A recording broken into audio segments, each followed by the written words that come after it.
Vele dama. Yathi yasiyajijeka. Itheni yasiyajijeka.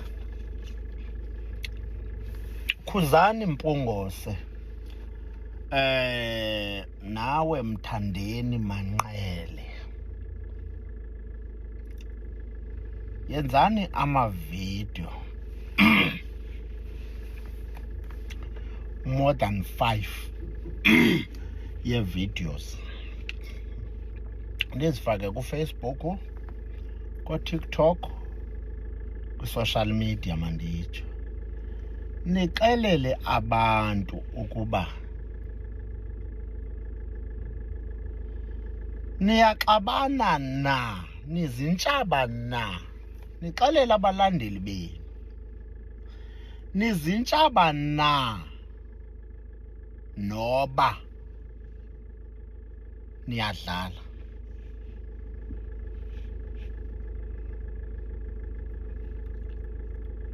Ngoba bona abalandeli benu bayithatha serious. Double.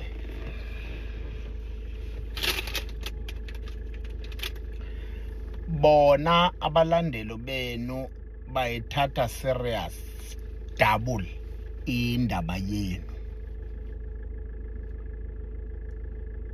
Elam lithi ndiyaphinda. Yenzani ama-video atrende, niwaphushe, niwafake. Not once, ningenzi video eyi-1, nenze iivideo zilandelelane zibe nintsi, zihambe ziyofikelela,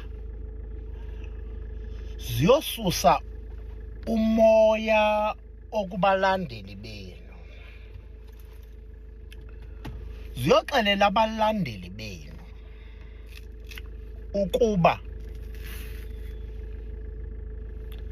le ngxabano okanye lento abayazi niyenza iyi-reality na noba ibubuxoki. Loo nto iyawukhontrola i-situation ngoba kunabantu abanithanda kakhulu.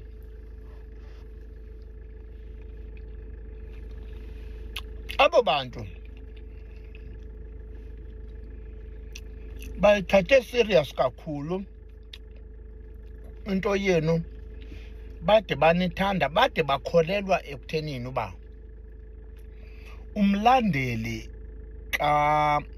kaMthandeni Manqele ulutshaba kumlandeli kaKhuzani Mpungose.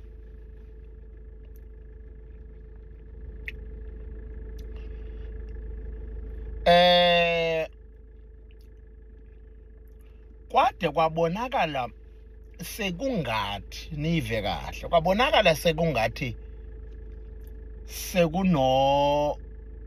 nabantu asebethathe isigqibo soba bangade balimaza abanye egameni lenu.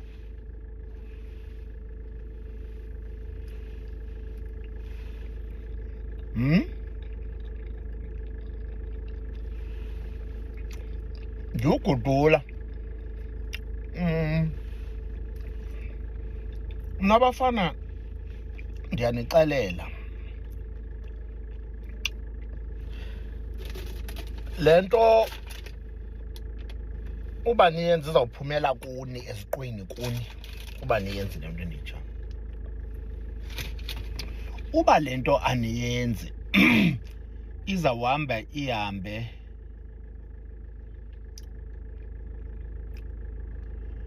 iphumele iyofika kuni eziqwini zenu. Yabona njengoba nicinga uba nikhuselekile, yabona njengoba nicinga uba nina nikhuselekile,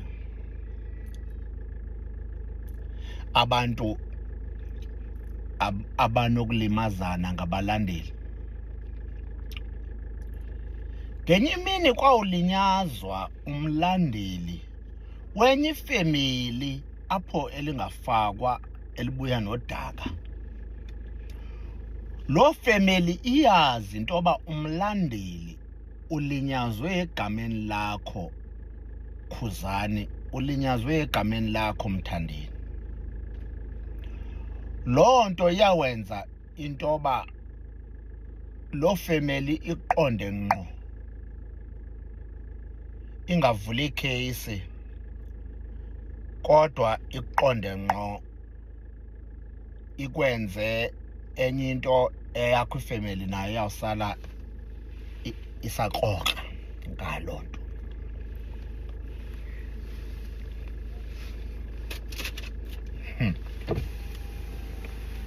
Nina Mthandeni ninoKhuzani niyathula azibulalana, niyathula ningaphenduli into nide nizothuse ingathi ezinye izinto beningazazi. Xa kusitsha nina anitheli manzi, kube kusitsha ngegama lenu.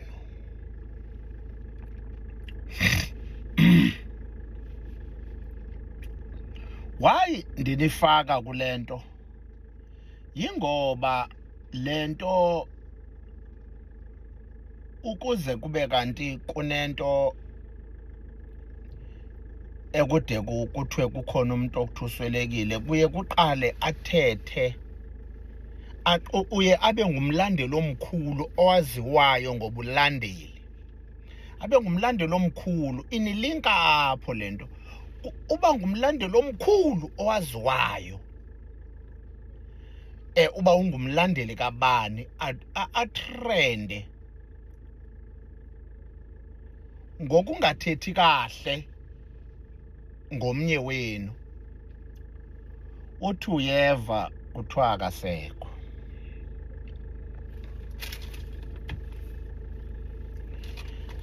Ningenapho uba ubundibuza uba thina singenaphi ke ngoku. Futhi lo mbuzo ungabuza isibhanqa kuphela, isiphukuphuku. Isiphukuphuku esingabuza umbuzo othi wena ungenaphi. Ndixelela nina, mna ndiyanicenga, ndiyanixelela. Niyamazi uba umuntu xa seswelekile noba ebenjani uba right. Once umuntu wasuka emhlabeni ayacima amatyala, kuthi nobe beyintoni siyakhawuleza ukuyilibala, siva usizi. Phela siyabantu abamnyama, siva usizi. And kulapho sirealize khona uba nabani angafa, nabani uzawufa emhlabeni. Kulapho iye ifike kuthi lonto ingathi noba ubani emhlabeni angafa. Kodwa ndiyanixelela bafana,